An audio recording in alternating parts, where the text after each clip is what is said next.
Зөвсөд төгсний жанжин штабын агаарын нотолгоноос хамгаалах цэргийн командлагч гэсэн бригадын генерал Даштилэг нарын 3 хүнийг албан тушаалаа уруулан ашигласан бусдын төрөнгийг шавжигдуулсан хэрэгээр яг одоогоор Баянзүрх төргийн шүүгт хаалцтай шүүж байна.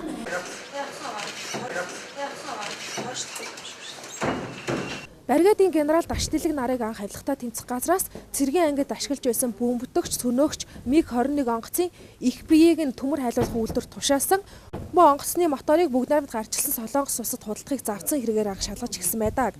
Ийхүү хэрэгийг авилгатай тэмцэх газар шалгаж явах явцад төрийн нууцад хамаарах зүйл гарч ирсэн учраас хэргийг тагнуулын ерөнхий газарт хариаллын дагуу шилжүүлсэн байдаг. Тагнуулын ерөнхий газар болон нийслэлийн прокурорын газраас Даштилэг нарт эрүүгийн хилийн 264-ийн 2-р хэсэг буюу бусдын төрөнгийг завшиж үргэлдүүлсэн мөн 153 заасан албан тушаалаа уруулан ашигласан гэрэгт эрүүгийн хэрэг үүсгэн хэргийг шүүх шилжүүлээд байгаамаа. Анх хойд Солонгосын засгийн газрын зүгээс манай улсын засгийн газарт 1.5 сая Америк доллар төлсний хариуд онгоцны мотор авах эсвэл 1.5 сая Америк доллараар эргүүлэн авахыг шаардсан бичиг илгээснээр энэхүү хэрэг ил болж энэ нэрийг шалгаж эхлэх үндэс олсон байдаг. Ямар ч тач онгоцны моторыг хил дануулан худалдахыг завдсан мөн онгоцны их биеийг төмөр хайлуулах үйлдвэрт худалдсан гэх энэхүү хэргийг яг одоогоор Баянзүрх дүүргийн шүүгт хаалттайгаар хуралдаж шийдвэрлэх юм аа.